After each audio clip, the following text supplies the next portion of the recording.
बिस्मिल्लाहिर्रहमानिर्रहीम अस्सलाम वालेकुम वरहमतुल्लाहि वबरकातुहू। प्यारे नाज़रीन, कैसे हैं आप सब लोग। उम्मीद करता हूँ कि अल्लाह पाक की रहमतों के ज़रिए साया खैर वाफ़ियत से होंगे। दोस्तों, आज आप सब लोगों के लिए ऐसी डिश लेके आया हूँ, ऐसी रेसिपी लेके आया हूँ जो मेरे बहन भाई थके थके से रहते हैं, जिनकी गर्दन में दर्द, जिनकी टांगों में दर्द, जिनकी कमर में दर्द, उन सब का इलाज है इस हलवे में। ये हलवा बहुत ही सादा सा है, लेकिन फ़ायदे इसके बेशुमार हैं। करना आपने क्या है कि आपने खसखस ले लेना है। खसखस जो है ये 1 कप आप ले लें और इसको आपने रात भर भिगो के रखना है। कम अज़ कम 6 से 7 घंटे आपने इसको भिगो के रखना है। उसके बाद आपने इसको धोना है। धोना आपने 5-6 पानियों में से है।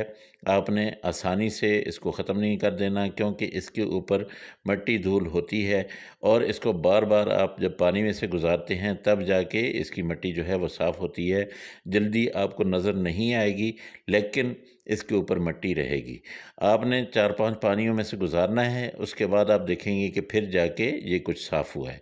इसी तरह आप इसको जो है बार-बार करते रहें, यही अमल को। एक बार पानी में से गुज़ारें, उसके बाद फिर दोबारा से कर लें, फिर उसके बाद दोबारा से कर लें। ऐसे करके आप देखें, वो देखें नीचे जो है ये आपको नज़र आ रही है मिट्टी? ये मिट्टी अभी और भी इसमें से निकलेगी। ये देखिए, ये बिल्कुल नीचे सारी रेत है और ये रेत जो है ये 1 कप खसखस में से निकली है। तो अब आप अंदाज़ा कर लें, अगर आप ज़्यादा मिकदार में बनाते हैं तो फिर क्या होगा। अब ये जो है मैंने बिल्कुल साफ़ करके रख लिया है। रात भर मैंने इसको भिगो के रखा था। अब इसको हमने कैसे रगड़ना है, अगर आप जो है इसमें ब्लेंडर में मिक्स करना चाहते हैं तब भी ठीक है। अगर आपके पास लंगरी है तो आप उसमें भी इसको कूट सकते हैं। आपने क्या करना है कि ग्राइंडर में इसको डाल के इसमें थोड़ा-सा आपने 1 कप के करीब जो है वो दूध डालना है और फिर इसको जो है आपने अच्छा ख़ासा, यानी कम अज़ कम 5 से 7 मिनट जो है ये ब्लेंडर को चलाना है। तब जाके ये खसखस जो है ये पिसेगा और उसके बाद हम इसको पकाना शुरू करेंगे। दोस्तों, इसको आप नमकीन भी बना सकते हैं सालन की सूरत में, और खसखस को आप जो है मीठा भी बना सकते हैं हलवे की सूरत में। मैं हलवा बना रहा हूँ, इंशाल्लाह आपको फिर कभी सालन बनाना भी सिखाऊंगा। इसमें आपने आधा कप डाल देना है घी। हमेशा याद रखें, जब भी आप हलवा बनाएं तो घी में बनाया करें, क्योंकि घी में बनने से बहुत ही मज़ेदार और बहुत ही ज़बरदस्त बनता है। अब इसमें मैंने ये देखिए दूध भी डाल दिया था और खसखस भी डाल दिया था। तो अब जो है ये बिल्कुल ऐसे है, बिल्कुल जैसे ये मैं दूध डाल रहा हूँ। तो इसको अच्छी तरह से इसके अंदर मैं डाल दूँगा और इसको पकाऊँगा। ऑयल मेरा जो है वो बहुत ज़्यादा मैंने पकाया नहीं था, यानी बहुत ज़्यादा गर्म नहीं किया था। इसको डाल दिया। अब जो है इसको पकते रहने देना है और ये तकरीबन आधा घंटा जब पकेगा तो इसका पानी बिल्कुल ख़त्म हो चुका होगा, दूध इसका ख़त्म हो चुका होगा। फिर हम खसखस को घी में फ्राई कर लेंगे। यहाँ पे 3 मैंने इसमें डाल देनी है इलायची, छोटी इलायची डाल दी है मैंने। इसका मुंह खोल के मैंने डाला है और आपने भी इसी स्टेज पे इलायची डाल देनी है, ताकि इलायची जो है ये भी साथ साथ पकती रहेगी तो ज़्यादा मज़ा आएगा। वैसे हमने जो फ्रूट डालने हैं वो आखिर में जाके डालेंगे। अभी इसको खूब पकाएंगे। अब ये इसका आप कलर देख लें, ये बिल्कुल वाइट कलर है, लेकिन जैसे जैसे पकता जाएगा इसका कलर जो है वो चेंज होता जाएगा। इसमें जब आप पकाना शुरू करें तो पहले आप इसमें सूजी भी डाल सकते हैं, आप इसमें आटा भी डाल, और इसको आप ऐसे ही जैसे मैं पका रहा हूँ ऐसे पका भी सकते हैं। अच्छा, इसमें मैं शक्कर डालूँगा, चीनी नहीं डालूँगा। यहाँ पे आके मैंने इसमें ये आधा कप के करीब जो है ये शक्कर है, ये मैंने डाल दी है। अब इसको मैं मिक्स करूँगा। शक्कर देसी होती है, घी भी देसी होता है, खसखस भी देसी होता है।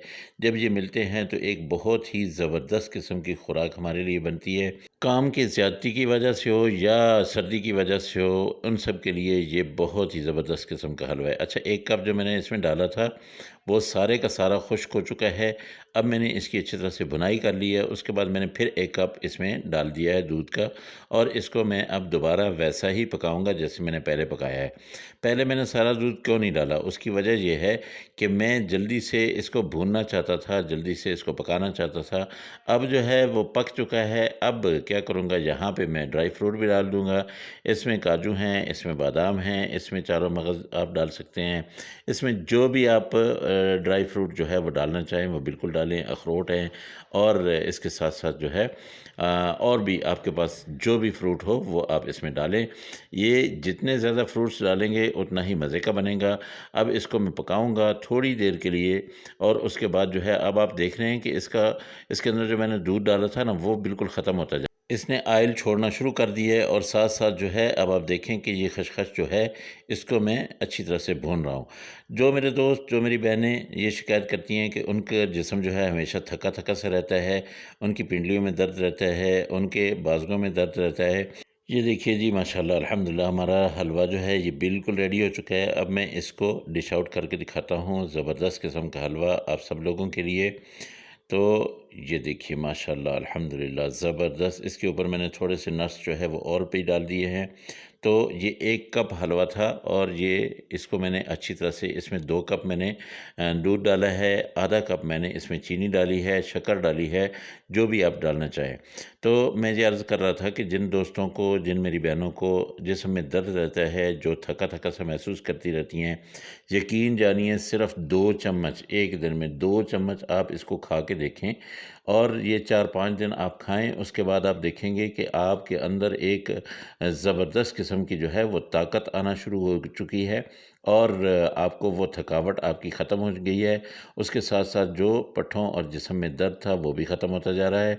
तो माशाल्लाह ये आपने ज़रूर बनाना है, बच्चों को खिलाना है, बड़ों को खिलाना है, बुज़ुर्गों को खिलाना है और मुझे दुआएँ देनी है। अल्लाह पाक की रहमतें, अल्लाह की बरकतें आप सब लोगों के घरों में बारिश की तरह बरसती रहें। मेरे वो दोस्त जो परेशान हाल हैं, अल्लाह पाक उनकी परेशानियों को दूर करे। जो बीमार हैं, अल्लाह पाक उनको शिफ़ाए कामिला आजिला अता फ़रमाए। अगली रेसिपी में आपसे फिर मुलाकात होगी। मुझे इजाज़त दें। अल्लाह हाफ़िज़। अस्सलामु अलैकुम व रहमतुल्लाहि व बरकातुहू।